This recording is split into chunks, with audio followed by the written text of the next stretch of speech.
अस्सलाम वालेकुम। हाँ जी, की हाल चाल ने दो सज्जनों मित्रों ते यारों बेलियों। अज काफ़ी दिनों बाद वीडियो बनाने लगे हैं क्योंकि मेरे नाल एक बड़ा अफसोसनाक जिहा वाक़या हो गया।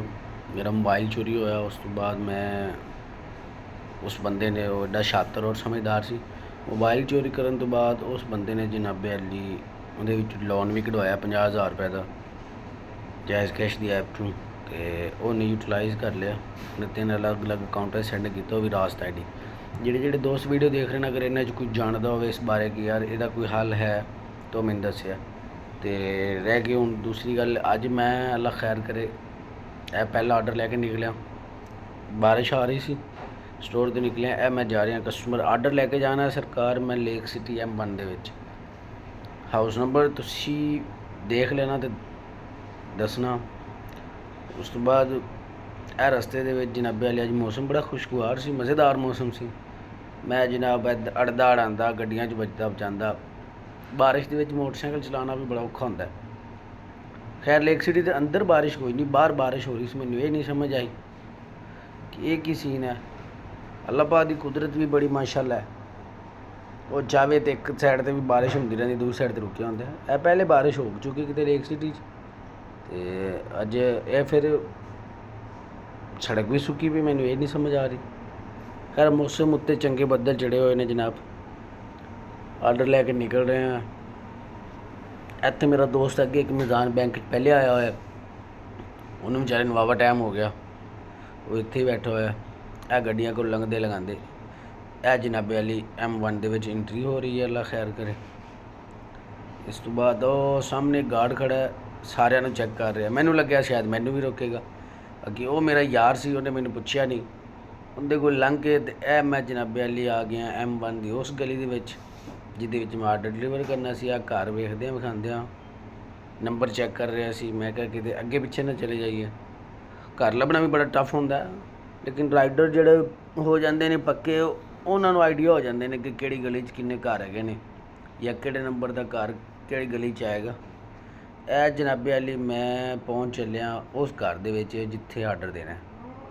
तो घर उन्होंने सोहना बनाया माशाअल्लाह। ए सामने पार्क है एक छोटी जी। ए वो घर है जिथे मैं रुकिया। ए इन्हां दा नंबर ते बाहर उन्होंने सही आबशार बनाई हुई, शेर का मूँह, उनके विचों पानी कढ़ा रहे हैं। आर्डर देने तो बाद जनाब वो बीबी आई वावा को 10 मिनट बाद 2460 रुपए का बिल से उन्हें 2500 रुपया दिता तो अंदर चली गई। कहती जी पेमेंट रख लो तुसी। यार आर्डर देने तो बाद मैं निकलिया। मैं क्या जी यारां नूं दस दईए, काफ़ी दिन हो गए ने मुलाकात नहीं हुई, तो सपोर्ट किया करो यार, थोड़ी बड़ी मेहरबानी, थोड़ी सपोर्ट की बड़ी लोड़ है। तो फॉलोवर भी चाहिए ने, लाइक भी चाहिए ने, कमेंट भी चाहिए ने, दसिया करो, मैनू कुछ गाइड कर दिता करो, मेरी जिंदगी वास्ते कोई सलाह कर दिता करो। यार हुण मैं उस गेट तो जाना नहीं, वापस मैं हुण दूसरे गेट तो जाना।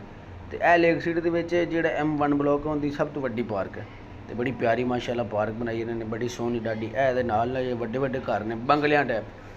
ख्वाब है मेरा एक, अल्लाह पाक पूरा करेगा इंशाअल्लाह कि एडा वड्डा घर होवे जिहदे विच कोई भी आवे उनके वास्ते दरवाजे खुले हो तो जो मर्जी आए। वो घर खाली मेरे वास्ते ना हो, हर बंदे वास्ते खुलिया हो। अल्लाह पाक पूरा करेगा इंशाअल्लाह। इत्थे एक घर है ब्रिगेडियर साहब का, उस घर के कोल सिक्योरिटी इस लैवल की है कि बाकी सोसाइटी की अलग सिक्योरिटी तो वही अलग। ए निकलिया जी मैं दूसरे गेट तो बाहर। ए सामने आ रही गड्डी ते बिल्कुल सामने जी बिल्डिंग नज़र आ रही तुहानूं, एक स्कूल है। अच्छे स्कूल ने, प्राइवेट स्कूल ने, महंगे स्कूलों के फायदे होंगे ने, बच्चे पढ़ जाते पाकिस्तान च, उन्होंने नौकरियां अच्छी जगह तो मिल जांदियां ने। गरीबां दे बच्चे सरकारी स्कूलों पढ़ पढ़ के बेचारे, तो बाद जी नौकरी होंदी है वो लैन जाओ तो अगू कहते हैं निक्की जी नौकरी चपरासी दी हुए तो कहते 8 लाख रुपया तो 10 लाख रुपया दो। वो नहीं समझ आती कि क्यों इंज हो रहा है। लेकिन खैर अच्छे स्कूलों बच्चों पढ़ाया करो, उस तो बाद चांस होंगे उन्होंने अच्छे लगन दे जॉब, या अच्छा कोई बिजनेस अपना कर सकते हैं। वापसी का जनाब रस्ता नापिया, ए जाते पे वापस। ऐसे तो कुछ यार मेरे सज्जन बेली आ रहे हैं, ड्यूटियां तो कुछ आ रहे हैं, कुछ जा रहे हैं। मौसम चंगा है, ਤੇ ਸਾਰੇ ਦੋਸਤ ਦੁਆ ਕਰਿਓ ਯਾਰ ਕਿ ਮੈਨੂੰ ਉਹ ਵਾਲਾ ਮੋਬਾਈਲ ਮਿਲ ਜਾਏ ਵਾਪਸ ਤੇ ਪੈਸੇ ਮੇਰੇ ਰਿਕਵਰ ਹੋ ਜਾਣ। ਤੁਹਾਡੀ ਬੜੀ ਮਿਹਰਬਾਨੀ।